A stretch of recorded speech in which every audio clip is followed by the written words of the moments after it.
No one needs a gap year more than people at midlife when things are really intense and kind of coming at you from all angles.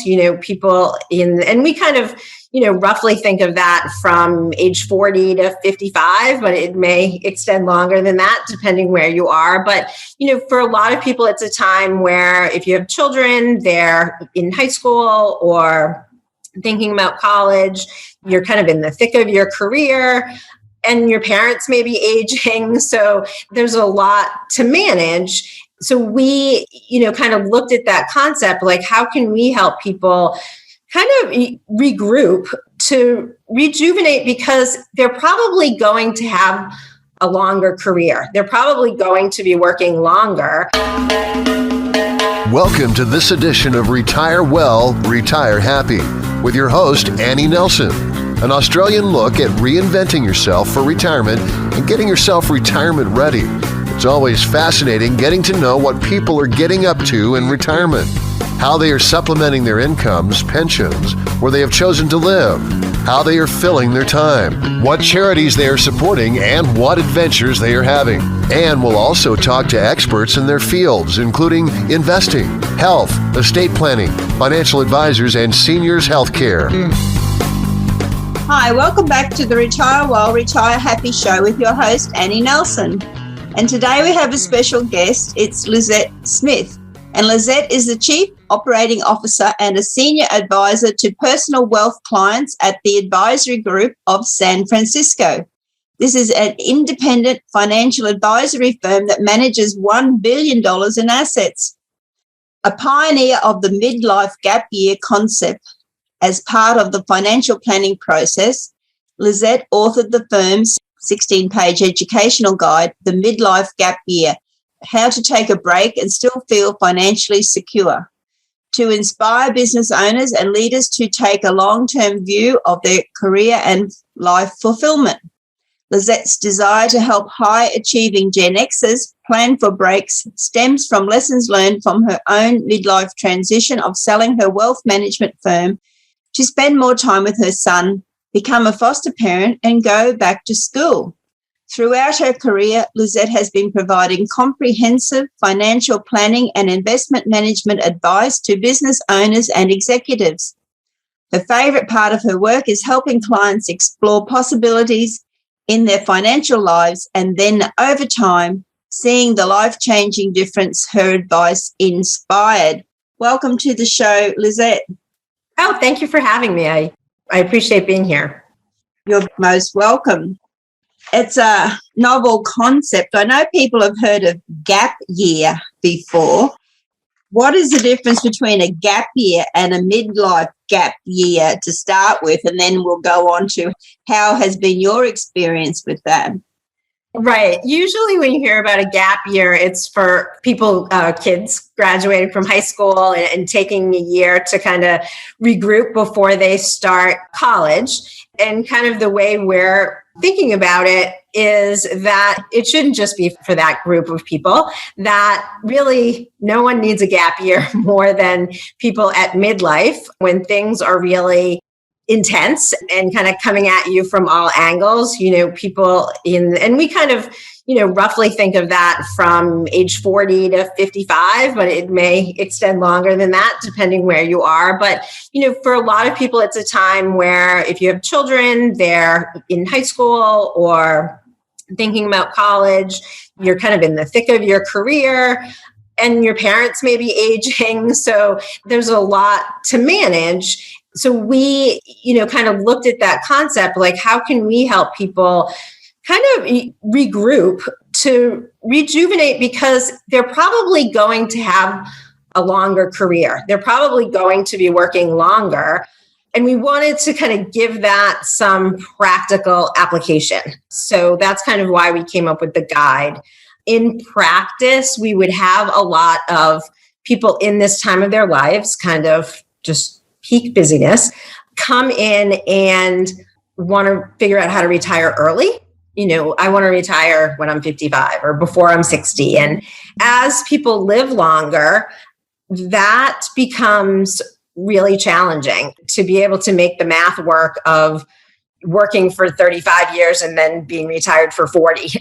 That's hard to do. So what's more realistic is, you need to rejuvenate. Let's try to figure out if there's a way to, and it's very specific to people's life situation, but let's see if there's a way we can plan for you to take time off and not get totally derailed from your retirement, and see what trade-offs you might have to make, what assumptions we might have to make, and kind of make things possible for people in that time, which can be really challenging. Mm. And I believe you have experienced this yourself. Yeah, I know from experience. Part of it too was thinking about what I did at that time and trying to make it tidier for other people, trying to learn from my own mistakes. So when I was in my kind of early mid 40s, I had a successful business, a financial advisory practice with a partner. And, things did there was a lot going on. And my son was in middle school. My mother had just passed away. There was just a lot, like a lot of people have in midlife.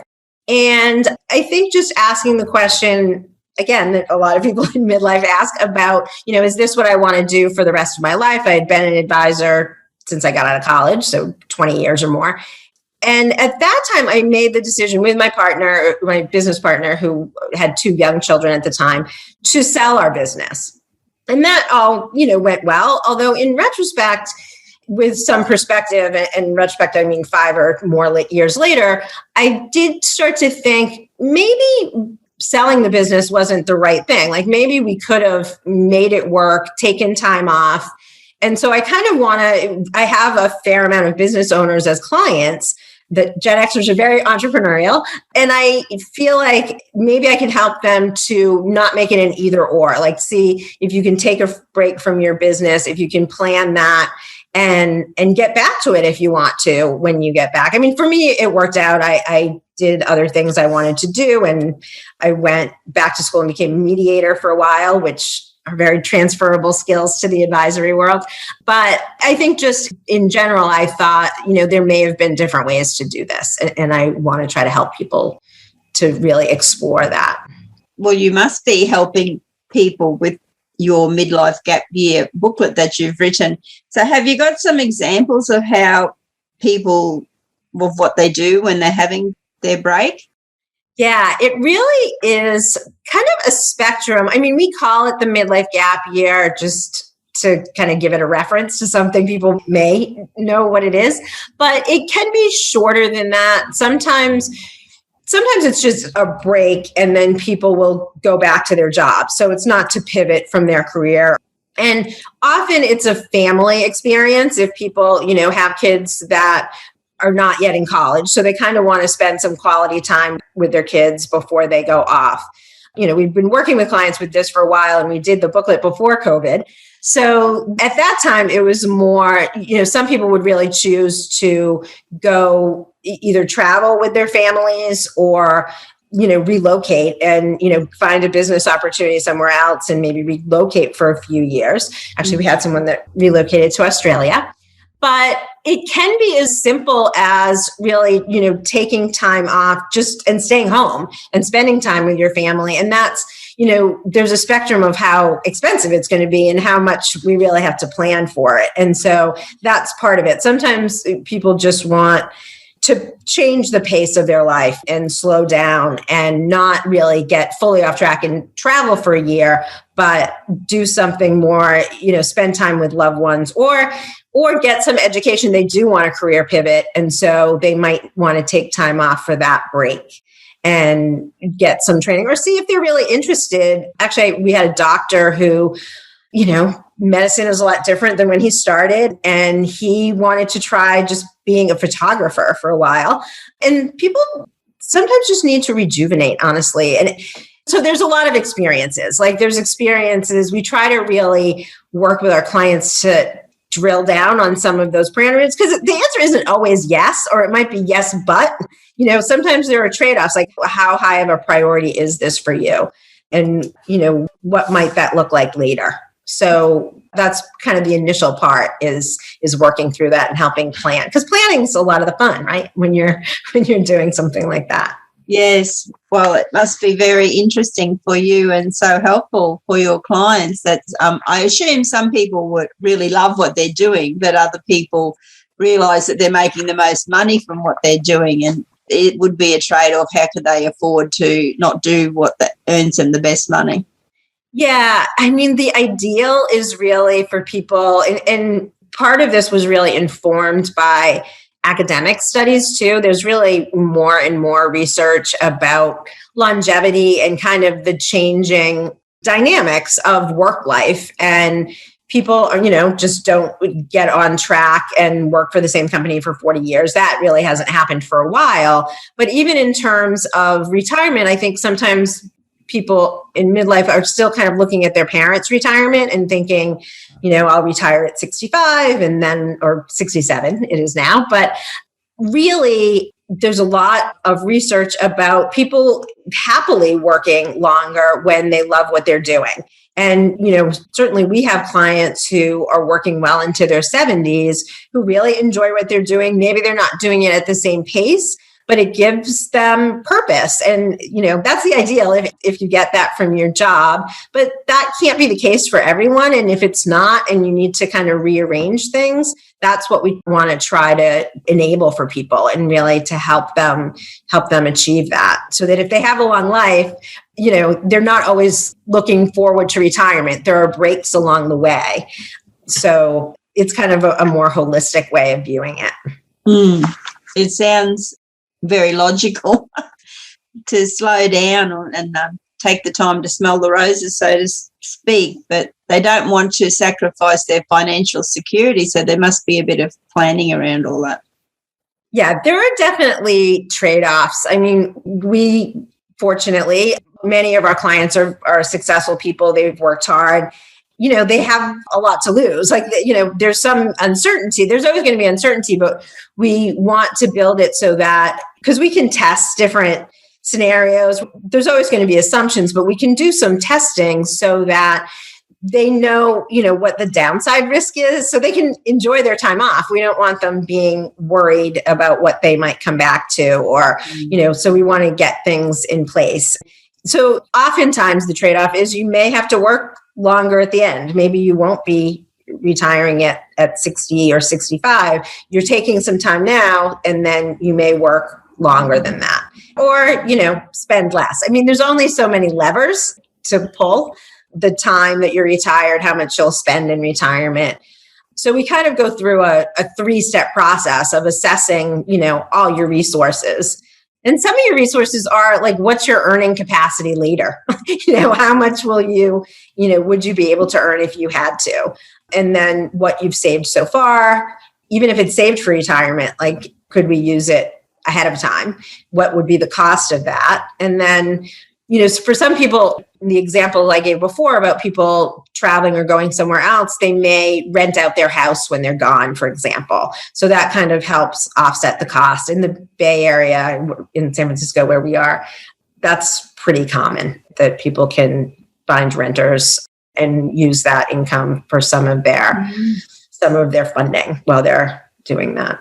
Yeah, so it's a new phenomenon, but yes, it's happening quite a lot. But I suppose it's for us to get our head around that we have to arrange our house differently so that we can do that, but we haven't got all our precious items spread out everywhere in the home. And yeah, that's true.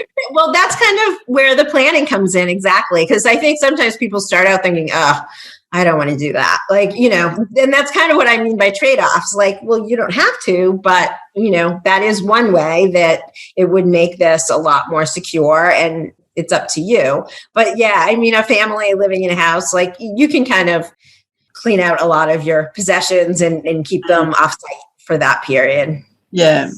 It's more like having a holiday home. Yeah. Yeah. I wanted to just touch on the health and longevity.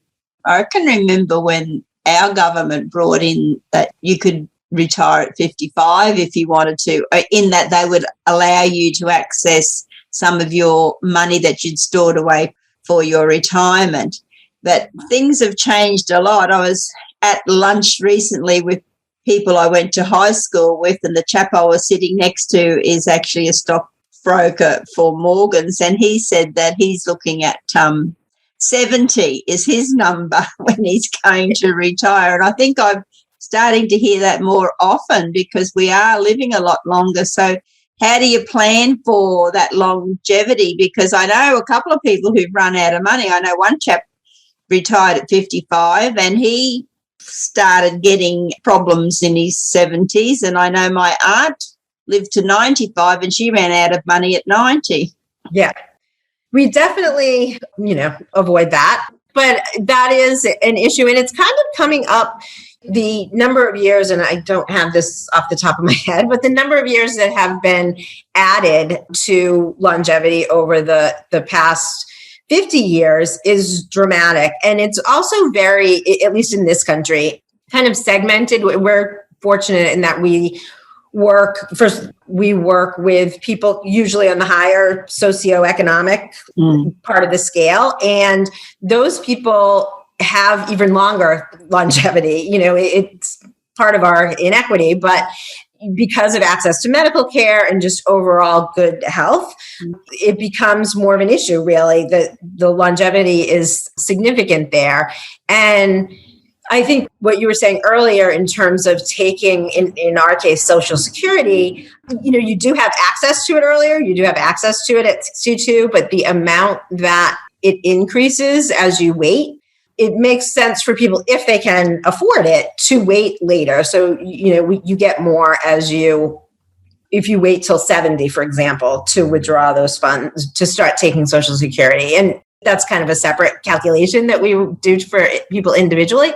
But, the reason they do that is to kind of push forward the idea of, working that much longer and what you need from 70 on. Because there's been a lot of studies over here kind of looking at how people spend in retirement, and you do tend to spend a lot earlier. When in your earlier years of retirement, there's more spending because you're healthier and you have more to do and you can do more. And so you kind of need to plan for not kind of linear spending, but maybe you'd spend more, then spend a little less. And then even though you're spending less, your healthcare costs can go up. So there's kind of, here we talk about it as the go-go years, the slow-go years, and the no-go years. So we kind of break down that, your retirement planning. And that's kind of once you are retired, but kind of keeping some work can make a big difference for people. The people you mentioned, like I was saying earlier, people that just retire at 55 and don't have any additional income later, that is a really tough financial problem. It's hard to maintain that over a long lifetime. Well, it's been very interesting to hear about taking a midlife gap year. So in summary, what would your take-home message be to the listeners today? I think, for those listeners who are kind of in midlife and experiencing that, when can I retire? And, I need a break from this, but I don't see how that's possible. I think there are possibilities. I think there are trade-offs. There are ways to do that. And so I kind of want to encourage people, because I know it can be a tough time, to just think about that and, download the guide. It's at advisorygroupsf.com. And, think about whether that could fit for you, because there's hopefully some valuable information in there. And I think it could really help. All right. Well, thank you very much. It's been really, really interesting hearing about having a midlife gap year. And I also like how you finished up there before about say it again, the slow go or the no go. Go, slow go, and no go.